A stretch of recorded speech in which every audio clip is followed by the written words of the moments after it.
దశమ్యాం మందవాసరే అని పరాశర సంహితలోని వాక్యం. వైశాఖ మాసంలో కృష్ణాయం అంటే కృష్ణపక్షంలో దశమి శనివారం నాడు ఆంజనేయ స్వామి ఉద్భవించారు అని మనకి ప్రమాణ వాక్యం గోచరిస్తున్నది.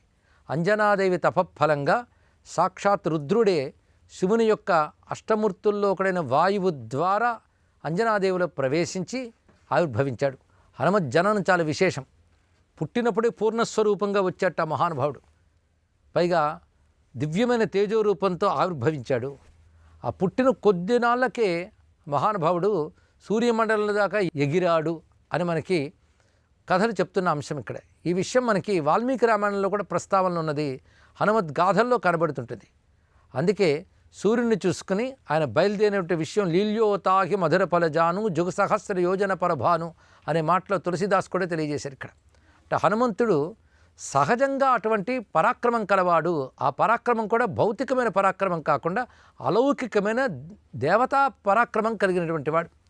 అందుకే అటువంటి శైశవ దశలోనే సూర్యమండలం దాకా ఎగిరాడు, ఆయన పట్టుకోగలిగాడు అంటే అర్థం హనుమత్ స్వామి అతిమానుషమైన పరాక్రమంతో తన అవతారమంతా కూడా చూపించినవాడు. హనుమంతుడు ఆవిర్భవించి దేవత కాలేదు, దేవతయే హనుమంతునిగా ఆవిర్భవించాడు. ఇది తెలుసుకోవాలి. ఆంజనేయ స్వామి ప్రధానంగా శివాంశ సంభూతుడు, రుద్ర అంశాన్ని మీద మాత్రమే కాకుండా రుద్రస్వరూపుడే అని చెప్పాలి. అందుకే కంకంటి పాపరాజు గారు ఉత్తర రామాయణంలో సాక్షాత్ శంభుడు కాకయున్నా అని మాట అంటారు. సాక్షాత్ శంభువు అంటే రుద్రుడే ఆ రూపంలో వచ్చాడు అని చెప్పారు ఇక్కడ. అయితే రుద్రుడు అనగానే ఏకాదశ రుద్ర స్వరూపాలు ఉంటాయి. ఏకాదశ రుద్రులకి మూలమైన పరమేశ్వరుడు ఒక్కడే. ఆయన ఏకపాద రుద్రుడు అని చెప్పబడతాడు. ఆ ఏకపాద రుద్రస్వరూపుడే హనుమత్ స్వామి. అందుకే అతిమానుషమైనటువంటి రుద్ర పరాక్రమాన్ని చూపించినవాడు. కేవలం పరాక్రమము అతిలోకమైన మహిమ మాత్రమే కాకుండా దివ్య గుణాల రాశి ఆంజనేయ స్వామి వారు. సకల సద్గుణాలు హనుమత్ స్వామిలో మనకు గోచరిస్తాయి. అది జితేంద్రియత్వంలో కానీ, సత్ప్రవర్తనలో కానీ, పరోపకార బుద్ధిలో కానీ, ధర్మము తప్పనితనంలో కానీ ఆంజనేయ స్వామి వారికి ఆయనే సాటి. అందుకే సంపూర్ణ సద్గుణాల రాశి, పైగా మహాయోగీశ్వరుడు, గొప్ప జ్ఞాని, పైగా శాశ్వతమైన స్వరూపం హనుమత్ స్వామి. నేటికి హనుమంతుడు ఉన్నాడని మనకు పురాణ గ్రంథాలన్నీ చూపిస్తున్నాయి. భక్తుల అనుభవాలు కూడా ప్రమాణాలుగా మనకు కనిపిస్తుంటాయి. స్మరణ మాత్రం చేతనే అనుగ్రహించే దైవం హనుమంతుడు. అందుకే కలువు కపిహి అని ఒక మాట ఉన్నది. కలియుగంలో హనుమదారాధన చాలా ముఖ్యము అని చెప్తారు. పైగా తొందరగా అనుగ్రహించి కాపాడగలిగే దైవం హనుమత్ స్వామి. స్మరణ మాత్రం చేతనే కాపాడతారు. కానీ హనుమంతుడు మనం చూస్తున్నప్పుడు ఆయన సర్వదేవతాత్మకుడిగా దర్శించగలగాలి. హనుమంతుడు శివుడా, విష్ణువా, లేక సూర్యభగవానుడా, ఎవరు అంటే సర్వదేవతాత్మకుడు అని చెప్తారు ఇక్కడ. హనుమంతుడిలో కార్యసిద్ధికర లక్షణం ఉన్నది. అది గణపతి యొక్క స్వరూపం. ఏ విధంగా సుబ్రహ్మణ్య స్వామి ఆవిర్భవించి ఇంద్రుడు వజ్రాయుధంతో దెబ్బతిని తన యొక్క శక్తిని ప్రకటించాడో, హనుమంతుడు కూడా అదే విధంగా చూపించాడు కనుక ఆయనలో కుమారస్వామి లక్షణం కనబడుతుంది. ఇక హనుమంతుడు విష్ణుతత్వముగా కూడా కీర్తించబడుతూ ఉంటాడు. రామభక్తులు ఉండడమే కాకుండా రామమూర్తి ఇచ్చినటువంటి రామనామాంకిత అంగుళీకాన్ని చేత్తో పట్టుకుని ఆ రామరూపమైన విష్ణుశక్తిని తనను నింపుకున్నవాడు కనుక ఆయన విష్ణుత్వం ఉన్నది. అదేవిధంగా పరాశక్తి పార్వతీదేవి యొక్క స్వభావము అంశ కూడా హనుమంతులు ఉన్నది అని కొన్ని సంహితా గ్రంథాలు చెప్తున్నాయి. అంతేకాకుండా సీతమ్మ ఇచ్చిన చూడామణి ద్వారా సీతారూపమైన శక్తి కూడా ఆయనలో ప్రవేశించి ఉన్నది. అందుకే శక్తితత్వం కూడా ఆయనలో ప్రకాశిస్తున్నది.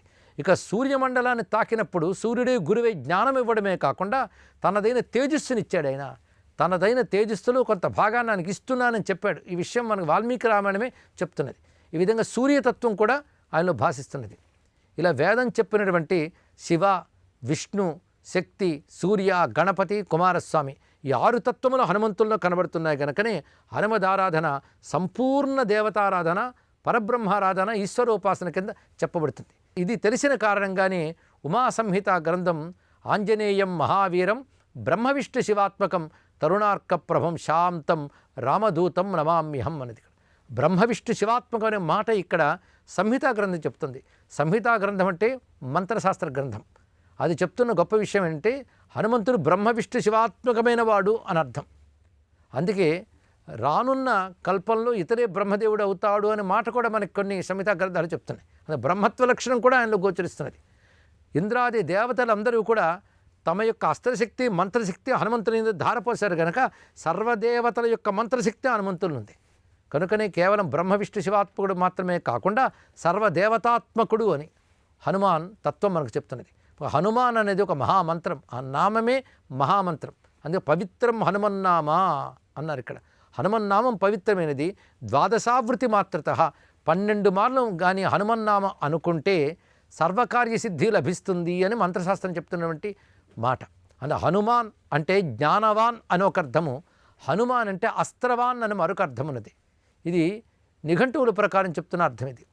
హను శబ్దానికి అస్త్రం అనే అర్థం కనబడుతుంది. అస్త్రము అంటే దేవతా మంత్రస్వరూపం అని అర్థం. సర్వదేవతల అస్త్రశక్తులు హనుమంతులు ఉన్నాయి కనుకనే అటు బ్రహ్మాస్త్రం కానీ, ఆగ్నేయాస్త్రం కానీ, ఐంద్రాస్త్రం కానీ, వారుణాస్త్రం కానీ ఆయన చేయలేవు. ఎందుకంటే అస్త్రములన్న ఆయన స్వరూపం. అది ఇంద్రుడి దగ్గర కేవలం ఇంద్రాస్త్రం ఉంది, వరుణుడి దగ్గర కేవలం వరుణాస్త్రం ఉంది. కానీ సర్వదేవతల అస్త్ర సంపద కూడా హనుమంతుల్లో ఉంది కనుక హనుమంతుడు అంటే అస్త్రవాన్ అని అర్థము. అది శబ్దం పలగ్గానే సర్వదేవతల అనుగ్రహం లభించినట్లే. అదేవిధంగా ఆంజనేయుడు అంటేనే జ్ఞానశక్తి చేత అజ్ఞానాంధకారాన్ని తొలగించేవాడు అని అర్థం ఉన్నది. జ్ఞానాంజన శలాకయ అన్నారు కదా, అటువంటి జ్ఞానదృష్టి ప్రదాత మహానుభావుడు. అది ఆంజనేయ, హనుమాన్. అలాగే మరుద్గణముల స్వరూపం గనక మారుతి అని చెప్పబడుతున్నాడు.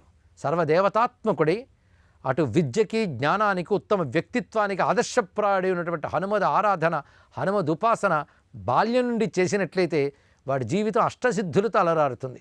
అష్టసిద్ధులు బుద్ధిర్బలం, యశోధైర్యం, నిర్భయత్వం, అరోగత, అజాడ్యం, వాక్పటుత్వంచ హనుమత్స్మరణాత్ భవేత్ అని ప్రసిద్ధిగా మనకు కనబడుతున్నది.